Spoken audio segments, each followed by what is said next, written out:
এই পর্যায়ে নাগরিক অধিকার টিভির সাথে আরও একজন সংগঠক, তিনি পীরগাছা থেকে এসেছেন, তিনি সাক্ষাৎকার প্রদান করছেন। তো আপনি আপনার নাম পরিচয় দিয়ে শুরু করুন।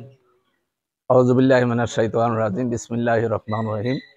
আমি মোহাম্মদ আব্দুস সালাম মিয়া, পীরগাছা অন্যতম সংগঠক, রংপুর। আমি পীরগাছা কাউনিয়া মিলে আমি সংগঠক তৈরি করেছি 115 জন।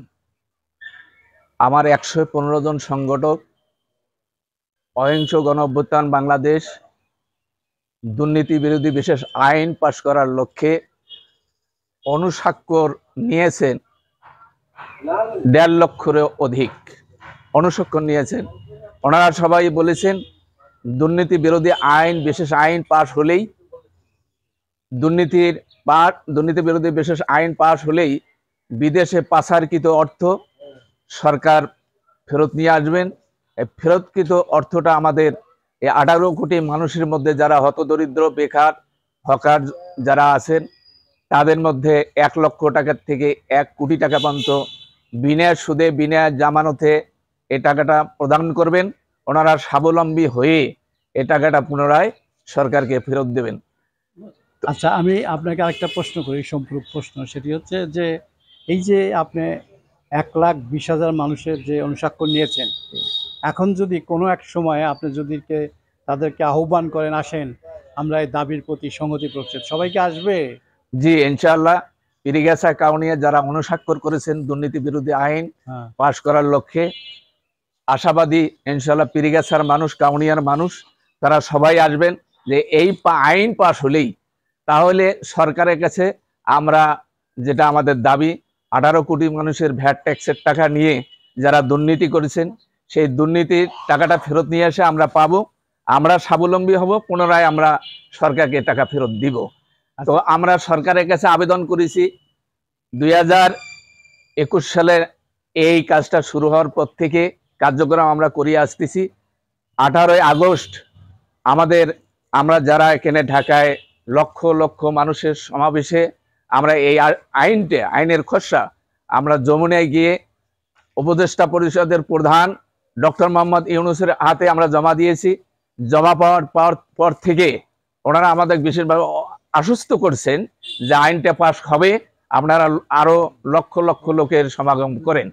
সেই লক্ষ্যে আমরা আগামী বিগত 25শে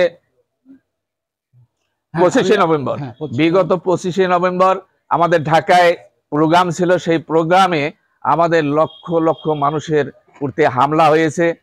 সেখানে আমাদের এই অহিংস লোক আমাদের মৃত্যুবরণ করেছেন। সেখানে আমাদের আহত হয়েছেন, 24টা মামলা হয়েছে।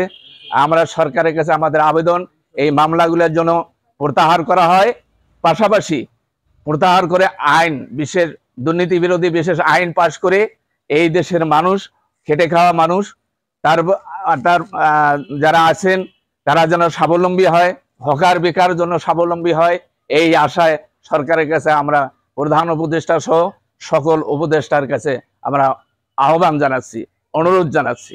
আপনাকে অসংখ্য ধন্যবাদ। আইনের গর্ভে কি আছে সে বিষয়ে আপনাদেরকে আমি একটু জানান দিতে চাই। আইনের মূল কথা হলো, এই আইনটি প্রণয়ন হলে এই যে জাতীয় সংস্থা, ধরেন আইনটির নাম হচ্ছে অবৈধ অর্থ উদ্ধার গণমুখী জাতীয় সংস্থা।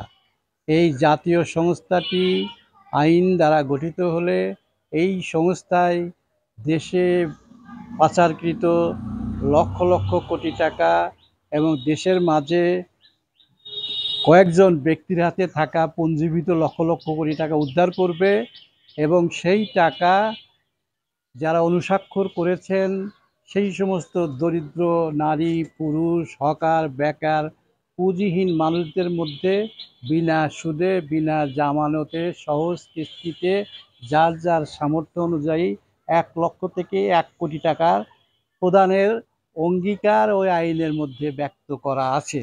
সুতরাং আপনারা এই জিনিসটা পরিষ্কার করে যারা অনুস্বাক্ষর করেছেন তাদেরকে বুঝান। আবারও আমাদেরকে দাঁড়াতে হবে এই আইন পাশ করানোর জন্য। প্রয়োজনে আমরা আইন প্রণয়ন করার বিষয়ে আমরা নিজেরাই ঐক্যমত হয়ে নিজেদের ভোটাধিকার আমরা নিজেরাই নিজেদের বাক্সে ফেলব, এই প্রত্যাশা রইল। আপনাকে অসংখ্য ধন্যবাদ, অনেক যৌক্তিক কথা তুলে ধরেছেন। সবাইকে শুভেচ্ছা জানিয়ে এই পর্ব এখানে শেষ করছি। নাগরিক অধিকার টিভির প্রতি আপনারা দৃষ্টিপাত করবেন, সবাই দেখবেন, লাইক দিবেন, শেয়ার করবেন।